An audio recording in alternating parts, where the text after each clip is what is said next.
दोस्तों नमस्कार। मैं प्रशांत कौशिक संवाद इंडिया के मंच पर आप सभी का हार्दिक स्वागत करता हूं, हार्दिक अभिनंदन करता हूं। जैसे कि सब जानते हैं, अगर टीवी मीडिया की बात करें, जिससे टीवी मीडिया में प्राइम टाइम के नाम पे या तमाम जो उनके डिबेट के शो हैं, उसमें लगातार भाषा की मर्यादा टूट रही है।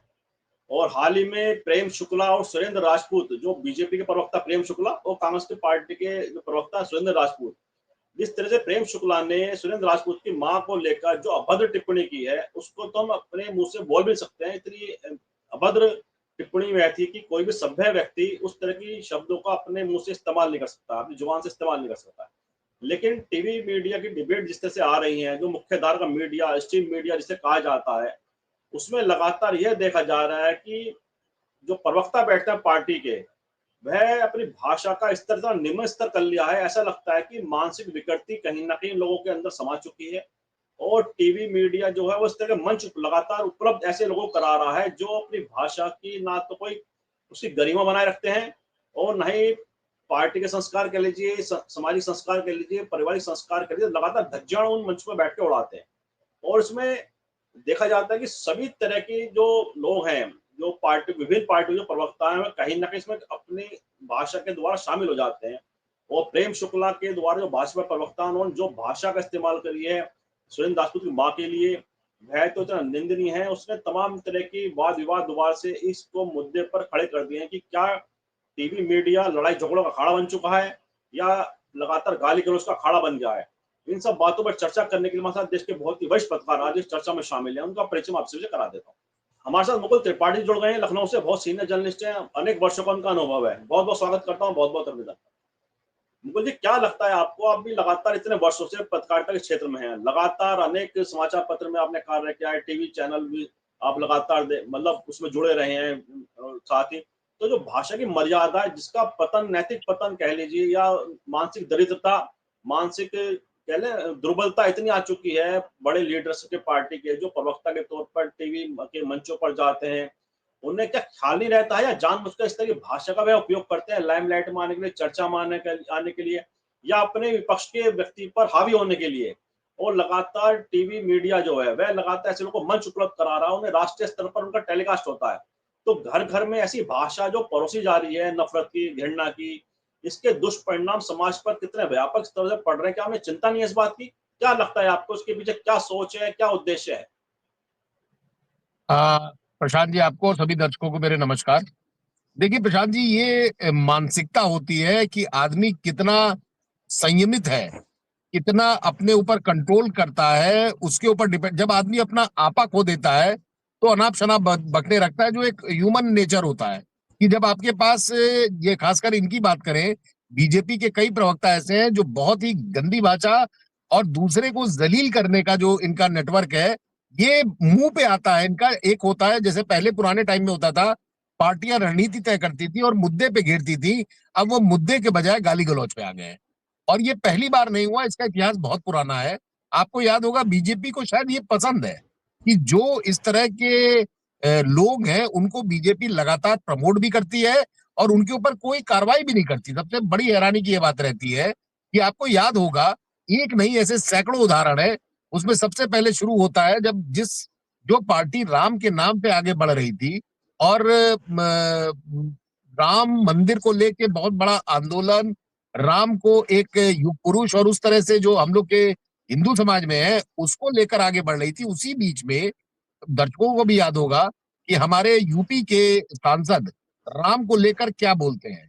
पहले वो सपा से जुड़े थे और उनका बेटा विधायक था, और ये अचानक से बीजेपी में आते हैं और उनका जो वक्तव्य था वो समाजवादी पार्टी में रहते हुए ये कहना कि उनका तो नाम भी बोलना हम लोग के लिए ठीक नहीं है। दर्शक जानते हैं रम में राम, और इस तरह का जो उन्होंने संसद के अंदर बोला, वो बेहद ही हिंदू समाज को लेके एक आक्रोश हुआ था। उसको भी बीजेपी भूल गई और उसने इन सांसद महोदय को अपने पार्टी में रखा और आज भी वो बने हुए हैं लगातार। तो ये चीजें, और उसके बाद आपको याद होगा कपिल मिश्रा ने दिल्ली विधानसभा में मोदी जी को लेकर, उनकी गर्लफ्रेंड को लेकर कितनी बहुत ही कितनी बातें कही। घटिया स्तर की बहुत ही बात की मतलब साहब। ऐसा, बहुत गिरे स्तर की बात करी। और साथ ही लगातार मुसलमानों को लेकर आप कहिए, आतंकवादी कहना हो, और जो इनके एमपी के कई मिनिस्टर ऐसे हैं, कई विधायक ऐसे हैं, गिरिराज सिंह से लेके आप एक नंबर ऑफ लिस्ट है, अनुराग ठाकुर से लेके क्या क्या नहीं बोला गया है, जो 2014 के बाद दर्शाता है कि राजनीति का कितना पतन हो रहा है और राजनीति में जो शब्दों की मर्यादा है उस मर्यादा को कहीं घर पे छोड़ के आते हैं और वो आपकी आवाज चली गई। एक जनता है, क्या जो जनता है, जनता के ऊपर भी बहुत एक इसका निगेटिव प्रभाव पड़ता है। लेकिन ये जनता चूंकि आज की डेट में जो घुट्टी पिला रखी गई है और वो घुट्टी पिला रखी है सनातनी की और ऐसे लोगों को टारगेट करने की, तो उसमें एक बड़ा वर्ग ऐसा है जो इन सब चीजों को पसंद भी करने लगा है और पसंद करने में उनको बाकायदा इस पे डिबेट तो छोड़ दीजिए, बाकायदा ट्विटर और इन सब पे उनका एक समर्थन वाला एक ग्रुप है वो भी शामिल हो गया है। तो ये चीजें बीजेपी को कहीं सूट करती है और कार्रवाई न करना का तो पुरानी आदत है बीजेपी की, इनके ऊपर ना कोई कार्रवाई हुई है ना कुछ हुआ है। और जो कांग्रेस भी है इसको लेके कहीं ना कहीं कांग्रेस भी एक खराब लगता है, कांग्रेस को भी इसको आगे बढ़ाना चाहिए था कि इस तरह के जो ये प्रवक्ता है उनको उनको लेकर कार्रवाई करने की इनको मांग उठानी चाहिए और नहीं होता तो लीगल में जाए और लीगल में जाते थे तो जाए तो फिर बेहतर है कि इस पे पूरे देश में इस तरह के जो जिन लोगों को नहीं पता, जिन लोगों ने डिबेट नहीं देखी, उनको भी अदालत के माध्यम से अखबार और टीवी तो इसको कवर करेंगे ही करेंगे, इनको मुकदमा भी दर्ज कराना चाहिए। यही कांग्रेस को, ये जो नहीं कर पाती कांग्रेस, ये इसको करना चाहिए था। यही बात आप सोचिए अगर खुदा न खास्ता कांग्रेस के प्रवक्ता ने किसी बड़े नेता बीजेपी के लिए बोली होती तो सोचिए क्या असर होता उसका। तो ये चीजें बड़ी दुर्भाग्यपूर्ण देश के लिए है कि इस तरह की घटनाएं हो रही हैं और लगातार हो रही हैं, बढ़ेंगी। जैसे जैसे चुनाव आता जाएगा वैसे वैसे ये चीजें और बढ़ेंगी और समाज में जातियों के आधार पर जहर घोलना ये बीजेपी का पुराना एक शगुफा रहा है। उसमें सभी पार्टियां शामिल रहती हैं लेकिन नंबर 1 पे आज की डेट में बीजेपी ही है। जी कि जैसा आपने कहा कि जिस तो परंपरा एक विकसित ऐसी हो गई है कि जो जितना अभद्र बोलेगा, जितना अश्लील बोलेगा, उसके नंबर उतने ज्यादा पार्टी के अंदर बढ़ रहे हैं। तो ऐसे तमाम उदाहरण जैसे आपने बताए लगातार अब देखते हैं कि इस तरह के जो लोग हैं वह जानबूझकर, क्योंकि उन्हें पता है कि उन्हें कहीं ना कहीं उसको उनकी राजनीति को बढ़ावा मिलेगा, उनकी जो पद प्रतिष्ठा है वह पार्टी के अंदर बढ़ेगी। तो क्या ये जो अलग तरह की कल्चर विकसित हो गई है पार्टियों के अंदर, और हम बात करेंगे जब बीजेपी की बात करें, आपने उदाहरण दिए कि चाल चल चेहरे की बात करने वाली पार्टी, संस्कार संस्कृति की बात करने वाली पार्टी, अटल जी के जमाने की बात करें, अडवाणी जी के जमाने की बात करें, तो तमाम विरोध होते थे आपस में, तमाम एक दूसरे के प्रति जितनी बुराइयां आलोचना वह कर सकते थे करते थे, नेता सदन के अंदर भी सदन के बाहर भी। लेकिन जो ग्राफ इन दिनों विमर्श का गिरा है, जितना पतन इसका वर्तमान दौर में हुआ है, वह आने वाले समय के लिए क्या संकेत देता है? क्या उसमें गिरावट और ज्यादा होगी, और ज्यादा अभद्र टिप्पणियां, एक दूसरे के प्रति गाली गलौज की भाषा और ज्यादा बढ़ेगी, क्या लगता है आपको? देखिए ये मर्यादा का पूरा मामला है रहता है। जब आपने अटल बिहारी वाजपेयी का अगर आपने जिक्र किया तो अटल बिहारी वाजपेयी के टाइम तक यूं कहें कि 2014 तक एक दूसरा जो पक्ष रहता था, जो सत्ता में रहता था, वो विपक्ष की इज्जत करता था। आज वो इज्जत इस स्तर पे आ गई है तो इज्जत तो आप छोड़ दीजिए, उसको तो आप अलमारी के ऊपर रख दीजिए। यहाँ तो एक दूसरे को खत्म करने की नौबत आती है। जब एक सत्ता पक्ष बोलता है कि कांग्रेस को साफ करना है और कांग्रेस को खत्म करना है, जड़ से मिटाना है, ये चीज कहीं ना कहीं लोकतंत्र के लिए एक बहुत बड़ा खतरा हो जाता है कि आप आखिर चाहते क्या है। ईडी, सीबीआई, ये सब तो आपने देखा ही होगा और जिस तरह से ये सब चलता है उसी के बीच में ये कड़ी जुड़ गई है कि आप अपने आप को, अच्छा होता क्यों है ये देखिए। अगर डिबेट हो रही है तो आप डिबेट की तरह काम करिए। आप भी डिबेट करते हैं, हम लोग भी डिबेट में रहते हैं, नेशनल स्पोर्ट्स पर्सन हमारे साथ भी रहते हैं। लेकिन अगर जो ढंग के सुलझे हुए रहते हैं स्पोक्स पर्सन, उसकी गिनती आज की डेट में चंद है। 100 में से आप ये समझ लीजिए कि मात्र 4 या 5% ऐसे हैं जो सोफिस्टिकेटेड हैं, जो अपनी शब्दों पे नियंत्रण करते रखते हैं और भाषा को संयमित बोलते हैं, जिससे दूसरे की कोई जहां तक उसके अपनी एक पारिवारिक और 1 to 1 नहीं आते। आप पार्टी के लिए काम कर रहे हैं तो आपको इसमें किसी आदमी को लेकर इस तरह की टिप्पणी कहां तक जाएगा। तो ये चीजें बढ़ रही हैं और ये बीजेपी तब करती है जब उसके पास कोई जवाब नहीं रहता। देखिए इतने मुद्दे हो गए, गिनाने में बैठ जाएंगे तो अभी हम लोग का 2 घंटा लग जाएगा। आप ये बताइए, सारा मसला शुरू हुआ है जब से सीज फायर, सीजफायर को लेके साथ में इनके खुद जो हमारे सेना के तीनों सेनाओं के प्रमुख हैं, सीडीएस जो है, उनका सिंगापुर में जवाब बयान देना, साथ में महिलाओं को लेकर टिप्पणी, साथ में सेना को लेकर टिप्पणी, ये सारी चीजें बीजेपी के पार्ट से की जा रही है और उसमें सीडीएस का एक नया आ गया। तो ये चीजें कहीं ना कहीं बीजेपी को असहज करता है और इन लोगों के पास चूंकि कोई जवाब नहीं रहता तो ये गाली गलौज पे आ जाते हैं, ये पर्सनली एक दूसरे पे अटैक करने लगते हैं और अटैक करके चाहते हैं कि इस मुद्दे को डाइवर्ट कर दिया जाए और सवाल पूछा ही ना जाए। तो ये चीजें देश में अब आगे बढ़ेंगी और आपको याद होगा जब जब देश में चुनाव आता है इस तरह की घटनाएं बढ़ जाती है। अभी इलेक्शन अगर मान ली 2 साल कहीं नहीं होना है तो सारी चीजें नॉर्मलाइज हो जाती हैं और उसके बाद ये इस तरह की न टिप्पणी आती है न कोई इस तरह से काम करता है। तो ये चीजें सिर्फ वही है कि जवाब आपके पास नहीं है तो आप क्या करेंगे, आखिर आप गरियाना शुरू कर दो। और हाथापाई तक हुई है, आपने देखा होगा टीवी डिबेट्स में हाथापाई। और जो ये नया एक ट्रेंड शुरू हुआ है कि ऐसे नफरती लोगों को लाना और साथ में मतलब हैरानी में थोड़ा विषयांतर कर रहा हूं, आप टीवी कभी देखिए, बड़े चैनलों को देखिए तो उसमें एक ब्रेक आता है, टीवी ब्रेक, मतलब कि ये जो एड वाला आइटम होता है उसकी जगह पे ये लगातार एक सत्ता पक्ष के जो क्लिप्स होती है उनको चलाते रहते हैं। ये नया आ गया है कि मिलते हैं ब्रेक के बाद या ब्रेक का जो टाइमिंग होता है उसमें ऐड निकलते थे। अब ये बाकायदा सरकार को लेकर ही, उसमें कभी विपक्ष का नहीं आता, ना राहुल गांधी का आएगा ना ममता का आएगा, इसमें सिर्फ बीजेपी के नेताओं का कहाँ गए क्या किए वो 1 मिनट 2 मिनट का ब्रेक लगा देते हैं और 2 मिनट बाद ये पूरी उनकी जब स्टोरी बता देते हैं तो कार्यक्रम शुरू कर देते हैं। तो ये चीजें भी कहीं ना कहीं दर्शाता है कि मीडिया कितनी बायस्ड हो गई है। जो आपको एडवर्टीजमेंट करना था वो बजाय आप अपने कमाई को लेके, या तो इसका इनको पैसा मिलता है कि आप इस ब्रेक की जगह पे आप ये चलाएंगे तो आपको हम इतना फंड दे देंगे। ये चीजें लगातार बड़े बड़े चैनल, मैं तो नाम बोल सकता हूं कि चाहे आज तक लीजिए, एबीपी न्यूज लीजिए, आज तक ने तो गंद फैला रखी है और लोगों का भी विश्वास अब उठ रहा है धीरे धीरे।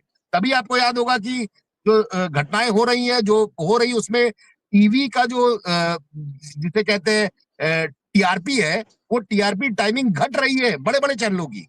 वो चीजें बड़ा इन लोगों को लगती हैं और चाहते हैं कि भाई जब आपकी व्यूअरशिप घट रही है तो आप कहीं ना कहीं से तो चलाने के लिए टीवी चैनल को फंड लाएंगे ही लाएंगे। वो सबसे बढ़िया माध्यम होता है सरकार का और सरकार के साथ ये लोग जुड़ जाते हैं। जी बिल्कुल ठीक कहा आपने। जिस तरह टीवी चैनल का प्लेटफॉर्म लड़ाई झगड़ों का मंच बन रहा है और वो टीवी चैनल का जो मैनेजमेंट है वो ऐसी चीजों को उपलब्ध करा रहा है कि जो नफरत की भाषा बोल रहे हैं, लगातार घटना की बात कर रहे हैं एक दूसरे को, मतलब इतना नफरती भाव उनके अंदर पैदा हो चुका है कि वे अपने सामने वाले को सुनना ही नहीं चाहते, अपने विपक्षी विचार को सुनना ही नहीं चाहते हैं, या उनमें सहन शक्ति नहीं रही है, या जैसा आपने कहा राजनीतिक इस समय जो परेशानी उनके अंदर पैदा हो रही है, राजनीतिक तनाव जो पैदा हो रहा है, उसी का परिणाम है कि वह उनकी भाषा में झलक रहा है। और टीवी चैनल जैसे चाहे कई सारे टीवी चैनल ऐसे हैं, जैसे आपने कुछ नाम भी लिया है कि उनके अगर एंकर्स को भी हम देखें, वह भी उस पूरे उसको बढ़ावा देते हुए दिखाई देते हैं कि नफरत की भाषा बोलने वालों को कहीं ना कहीं सपोर्ट करते हैं, उसके बीच में खड़े हो जाते हैं, लगातार उसके पक्ष में बयानबाजी करते रहते हैं। तो ये जो पूरा सिस्टम क्रिएट हो रहा है, इससे विमर्श खत्म हो रहा है क्या? इससे समस्त विमर्श की जो परंपरा थी, जो आपस में एक आलोचना की परंपरा थी, क्या वह केवल नफरत तक सिमट कर रह गई है, नफरत की भाषा तक सिमट कर रह गई है? तो उसके दुष्परिणाम समाज पे जो पड़ रहे हैं वह भी हमें विभिन्न स्तर पर दिखाई देते हैं कि आदमी अब आलोचना सुनना नहीं चाहता है, एकदम से वह तू तड़ाकी या गाली गलौज की भाषा पे एकदम से उतर जाता है। तो क्या राजनीतिक पार्टियां इसको समझ नहीं पा रही हैं या जानबूझकर अनदेखा कर रही हैं? क्या लगता है? ये जानबूझ के अनदेखा करना या समझ नहीं पा रही, ये तो बिल्कुल मैं मानता ही नहीं हूं। ये जानबूझ के किया जाने वाला कृत्य है, ये जानबूझ के करती हैं और ये दूसरे को, जिसे कहते हैं, फिर वही उसी बात पे आएंगे, जब आपके पास जवाब नहीं रहता आप शराब बकने रखते हैं। ये इनकी मानसिकता को, इनके जो एक किसी पार्टी का, एक दल का एक वो होता है कि टारगेट होता है कि हमको ये चीजें करनी है, जब उसमें गड़बड़ होती है तो देखिए लगातार गड़बड़ हो रही है, उसका जवाब दिया नहीं जा रहा है। आप कोरोना को लीजिए, डाटा माने नहीं गए डब्ल्यूएचओ के, उससे पहले आप देखिए नोटबंदी का जो कहा गया उसके बिल्कुल विपरीत हुआ।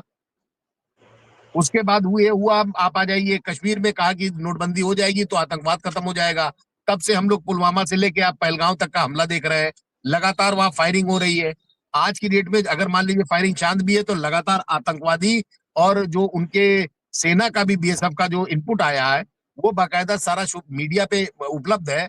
उसमें कई जगह ये कोट किया गया कि जो हम लोगों ने इंडियन आर्मी ने जो इनके आतंकवादियों के कैंप्स थे और जो ठिकाने थे उनको नेस्तनाबूद किया, वहां हलचल फिर शुरू हो गई है। तो ये चीजें भाई, आप अगर किसी एक चीज पे अटके हैं कि हम साफ करेंगे तो साफ करिए। आज अगर आपको हलचल लग रही है तो गवर्नमेंट क्यों नहीं, अगर हलचल कर रही है तो दोबारा आप उस पर अटैक करिए। लेकिन सीज फायर को लेके जितनी किरकिरी मोदी जी की हुई है, एक नया G7 वाला भी आपने, हम लोग पहले चर्चा कर रहे थे, G7 में अपने आप को एक देश विश्व का जो एक बताते हैं कि हम विश्व गुरु हैं, तो विश्व गुरु में हमारे महापुरुष थे। वो हमको विश्व गुरु जिन्होंने जीरो का आविष्कार किया, जिसे कहते हैं भारत का था वो। और उसके बाद से लेके लगातार जितने महापुरुष हैं वो सारे लोग नाम गान गिनाए जाते हैं, तब वो विश्व गुरु आते हैं। उसके लिए उस इंसान ने, कोई देश विश्व गुरु नहीं बन सकता, कोई आदमी विश्व गुरु बन सकता है कि हाँ वो विश्व का गुरु है। मोदी जी ने अपनी छवि देश से ऊपर कर ली, और देश से ऊपर करने के बाद मोदी जी लगातार अपने आप को विश्व गुरु की उसमें जिसे कहते हैं पर उसमें एक सर्किल में ले आए कि मैं विश्व गुरु हूं और सारे लोग मेरा सम्मान करते हैं। लेकिन जितनी किरकिरी अब कनाडा में होने जा रहे G7 में हुई है, उसमें यह पता चल रहा है कि भारत को अभी तक न्योता ही नहीं मिला, और अब अगर न्योता मिलेगा भी तो सुनने में ये आ रहा है कि प्राइम मिनिस्टर जाएंगे नहीं। तो जाहिर बात है G7+1 था, क्योंकि इंडिया को इनवाइट किया था फ्रांस ने। फ्रांस, याद होगा, फ्रांस का राफेल हम लोग के पास था, राफेल की डील चल रही थी। आज अमेरिका पीछे पड़ा हुआ है कि हमारा पहले आप F-35 खरीदिए, उसके बाद आप कोई और खरीद सकते हैं। तो ये लगातार जो गड्ढमड हो रहा है, विश्व स्तर की बात कर रहा हूं, देश में तो भूल जाइए आप। तो उससे कहीं ना कहीं जो विपक्ष है वो 2024 के बाद जो मजबूत हुआ, इन्होंने 10 साल तो ऐसे खेला जहां पे एलओपी था ही नहीं। अब चूंकि एलओपी आ गया तो इनकी एक बाउंडेशन उसमें हो गई संविधान में। तो वो चीजें बड़ी गड़बड़ हो गई हैं, और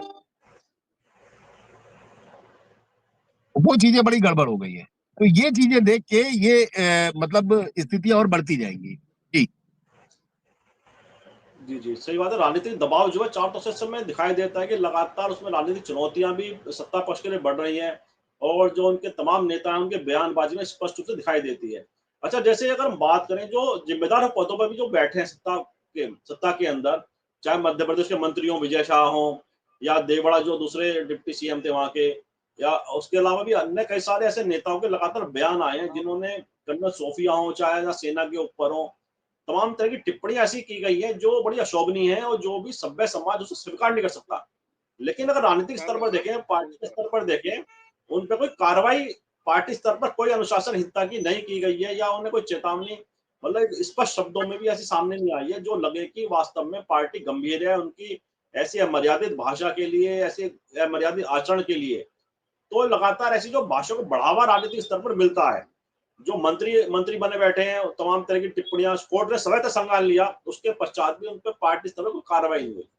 तो क्या इससे बढ़ावा मिलता है ऐसे लोगों को लगातार अभद्र भाषा बोलने के लिए, लगातार मतलब बहुत ही निमस्त तरह की भाषा का उपयोग करने के लिए क्या बढ़ावा मिलता है ऐसे लोगों को इन बातों से? देखिए, ये चीजें जो है सारी जो आपने अभी क्वेश्चन पूछे, इन सब का एक सवाल ये होता है कि जो जिस तरह की विश्व में या पार्टी के अंदर जिस तरह से घटनाएं हो रही हैं, ये घटनाएं कहीं ना कहीं आम जनता पे एक असर डालती हैं। जो उनके समर्थक हैं वो बल्ले बल्ले करते हैं, और जो विरोधी होते हैं और जो न्यूट्रल होते हैं उनके भी असर पड़ता है, और ये बीजेपी के लिए घातक हो रहा है। इस तरह की चीजें बीजेपी के लिए घातक हो रही है, इनका लगातार ग्राफ कम हो रहा है। और ये ग्राफ कम होने की मुख्य वजह बेसिकली जनता में आक्रोश है, और आक्रोश इन्हीं घटनाओं को लेकर है। तो ये चीजें बीजेपी के लिए पहले भी गलत हुई थी और आज भी गलत हो रही, और ये आगे होती रहेंगी। देखिएगा, इस तरह के लोगों का बायकॉट जनता खुद करेगी। ये अगर पार्टी नहीं करती, जिसके ऊपर अब टैग लगातार लगता जा रहा है, ब्रिजभूषण शरण सिंह से लेके महिलाओं से लेके आप हर जगह लीजिए, और इन शब्दों का प्रयोग क्या हम आम आदमी करता है? किसी की माँ के लिए अगर हमारी आपकी माँ के लिए बोल दे तो आदमी छोड़ेगा नहीं, भले वो जेल चला जाए। ये चीजें बड़ी खतरनाक हो गई हैं अगर इस स्तर पे आ रहा है। जी बिल्कुल, बिल्कुल ठीक बात है, क्योंकि इतनी जो माँ के लेकर या परिवार की किसी भी महिलाओं के लिए कोई सुनना नहीं चाहता इस तरह की बातें, और खासतौर से माँ के लिए, तो माँ तो सबसे बड़ी कहता है भाई ईश्वर का प्रतिबिंब माँ को माना जाता है। तो लेकिन आश्चर्य है कि जो संस्कार संस्कृति की बात करता दल, वह उसके प्रवक्ता इस तरह की भाषा का उपयोग कर रहे हैं, ये तो बड़ा दुर्भाग्यपूर्ण है। अच्छा, पूरी अगर बात करें जिससे आपने कहा समाज पर बड़ा गलत असर पड़ता है, तो जिन्हें ट्रोल आर्मी कहा जाता है, ट्रोलर्स कहा जाता है, हमने देखा कि चाहे जो विदेश सचिव थे मिस्र मिस्री साहब उनको भी ट्रोल किया गया सोशल मीडिया के अंदर, और सोफिया कुरैशी को भी ट्रोल किया गया। अब सीडीएस ने जो अनिल चौहान जी ने बयान दिया उसको लेकर उनके प्रति भी अभद्र भाषा सोशल मीडिया पे कही गई, फैलाई गई। तो जो मानसिकता है सोशल मीडिया पे भी लगातार देखी जाती है कि अगर कोई आपसे मतलब असहमत विचार आ गया जिसे आप पसंद नहीं करते, आपको अच्छा नहीं लगा, तो आप चाहे वो कितने भी सम्मानित पद पे बैठा है, कितने भी गरिमापूर्ण पद पे बैठा है और कितना भी उसका गरिमापूर्ण उसकी सर्विस है, लेकिन आप उसको दरकिनार करते हो, लगातार उसके प्रति अभद्र टिप्पणियां भी लगातार करने में संकोच नहीं करते। तो एक मानसिकता बिल्कुल अंदर तक बैठ गई है ऐसे लोगों के, जो जहर जिनके अंदर अच्छी तरह बैठा हुआ है, वह उसको फैलाने में कोई कोताही नहीं करते, कोई उन्हें संकोच नहीं होता। क्या लगता है? ये देखिए, जब पीछे से आपको, अगर आप किसी को, आप सत्ता पक्ष के हैं और आपको पीछे से अगर सपोर्ट मिल रहा है अपनी पार्टी का, अपने नेता का, और आप सत्ता में हैं, तो जाहिर बात है कि सैया भाई कोतवाल तो डर खाएगा।